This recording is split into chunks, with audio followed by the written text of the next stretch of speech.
আসসালামু আলাইকুম, welcome to my channel Gazi update info. আজকে যে বিষয়টি আপনাদের জানাবো সেটি হচ্ছে ড্রাইভিং লাইসেন্স হারানো গেলে আপনাদের কি কি কাজ করতে হবে, কোথায় টাকা জমা দিতে হবে, কত টাকা জমা দিতে হবে, কি কি ফর্ম লাগবে এবং এই ফর্মগুলো কবে কোথায় কখন জমা দিতে হবে। তো সম্পূর্ণ ভিডিওটি দেখুন, তাহলে আপনারা খুব সহজেই এই নিয়মটি জানতে পারবেন। কোনো লোকের মাধ্যম ছাড়াই বা কারো সহযোগিতা ছাড়াই আপনারা ড্রাইভিং লাইসেন্সের প্রতিলিপি তৈরি করতে পারবেন মাত্র একদিনে। আমার চ্যানেলটি সাবস্ক্রাইব করে পাশে থাকা বেল আইকনটি বাজিয়ে রাখুন, তাহলে নিত্য নতুন খবরগুলো সবার আগে পৌঁছে যাবে আপনার কাছে। বিভিন্ন কারণে আপনার ড্রাইভিং লাইসেন্সটি হারিয়ে যেতে পারে। এই ড্রাইভিং লাইসেন্স হারিয়ে গেলে আপনাদের যে কাজগুলো করতে হবে সেই কাজগুলো আজকে আমি এই ভিডিওর মাধ্যমে প্র্যাকটিক্যালে দেখিয়ে দিব। কারণ পূর্বে আমার একটি ভিডিও দেওয়া আছে, সেখানে প্র্যাকটিক্যালে দেখানো নাই। তাই আজ আমি আপনাদের কাজের সুবিধার্থে কিভাবে প্র্যাকটিক্যালে কি কি ফর্ম লাগে সেটাও দেখিয়ে দিব এবং কিভাবে কি কি করতে হবে সমস্ত কিছু এই ভিডিওর মাধ্যমে জানতে পারবেন। কত টাকা জমা দিতে হবে, কোথায় জমা দিতে হবে, ট্রাফিক ক্লিয়ারেন্স কিভাবে নিতে হয়, জিডি কিভাবে করতে হবে, সমস্ত কিছু আমি এই ভিডিওর মাধ্যমে জানিয়ে দিব। তো আমাদের ড্রাইভিং লাইসেন্স হারানো গেলে আমাদের প্রথমে কি করতে হবে সেটি হচ্ছে জিডি করতে হবে। আপনার নিকটস্থ থানায় জিডি করতে হবে। এরপর ওই জিডির কপি নিয়ে একটা ট্রাফিক ক্লিয়ারেন্স নিতে হবে। ট্রাফিক ক্লিয়ারেন্স নেওয়ার পর আপনাকে কিছু ফর্ম রেডি করতে হবে। এই ফর্মগুলো আপনারা www.brta.gov.bd এই ওয়েবসাইট থেকে নিতে পারবেন। তো আসুন এখন আমরা জেনে নিই বা দেখে নিই কীভাবে এই ফাইলটি পরিপূর্ণভাবে রেডি করতে হবে এবং কত টাকা সরকারি খাতে জমা দিতে হবে। এই ড্রাইভিং লাইসেন্স প্রতিলিপির জন্য আপনাদের 932 টাকা সরকারি খাতে জমা দিতে হবে। জমা দেওয়ার পর আমার এই ভিডিওর যে প্রক্রিয়া, এই প্রক্রিয়ার মাধ্যমে পুরো ফাইলটি রেডি করে আপনি বিআরটিএ জমা দিলেই আপনার কাজ শেষ। তো আসুন এখন আমরা দেখি কিভাবে আমরা এই ফাইলগুলো রেডি করতে পারি। ড্রাইভিং লাইসেন্স হারানো গেলে সর্বপ্রথম কাজ হচ্ছে আপনার নিকটস্থ থানায় একটা জিডি করতে হবে। এরকম করে বা অনলাইনের মাধ্যমে একটা জিডি করতে হবে।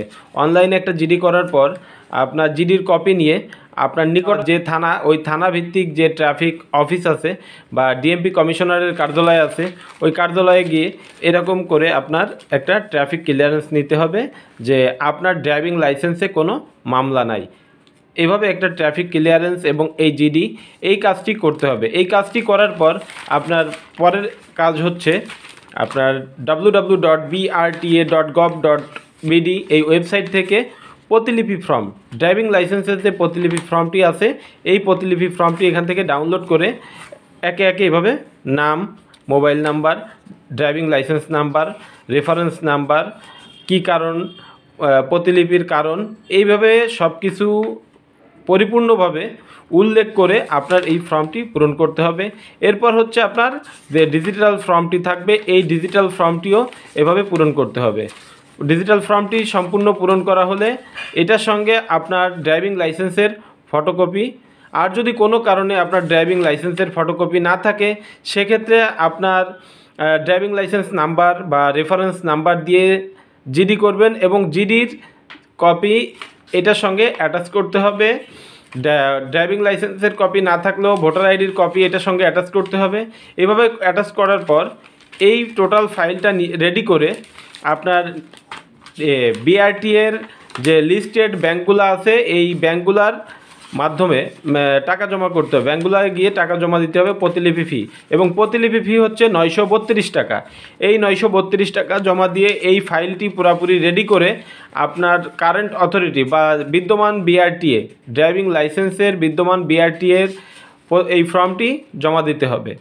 জমা দেওয়ার পর সেখান থেকে আপনাকে একটা ডেলিভারি স্লিপ দিয়ে দিবে। এই ডেলিভারি স্লিপে আপনার ড্রাইভিং লাইসেন্স স্মার্ট কার্ড প্রাপ্তির যে সম্ভাব্য ডেট, এই ডেটটি দেওয়া থাকবে। এই ডেট অনুযায়ী আপনি আপনার ড্রাইভিং লাইসেন্সের স্মার্ট কার্ডটি পেয়ে যাবেন। তো এই ভিডিওর মাধ্যমে আপনারা জানতে পারলেন কিভাবে খুব অল্প সময়ে এবং সহজে কোনো হয়রানি বা ঝামেলা ছাড়াই আপনার হারিয়ে যাওয়া ড্রাইভিং লাইসেন্সটি উত্তোলন করতে পারবেন। তো এই ভিডিওটি ভালো লাগলে আমার চ্যানেলটি সাবস্ক্রাইব করে পাশে থাকা বেল আইকনটি বাজিয়ে রাখুন এরকম নিত্য নতুন সব ধরনের আপডেট পাওয়ার জন্য। এবং লাইক কমেন্ট শেয়ার করতে ভুলবেন না, কারণ আপনাদের একটা লাইক কমেন্ট শেয়ার আমাদের নতুন নতুন ভিডিও তৈরি করতে উৎসাহ যোগায়। আসসালামু আলাইকুম।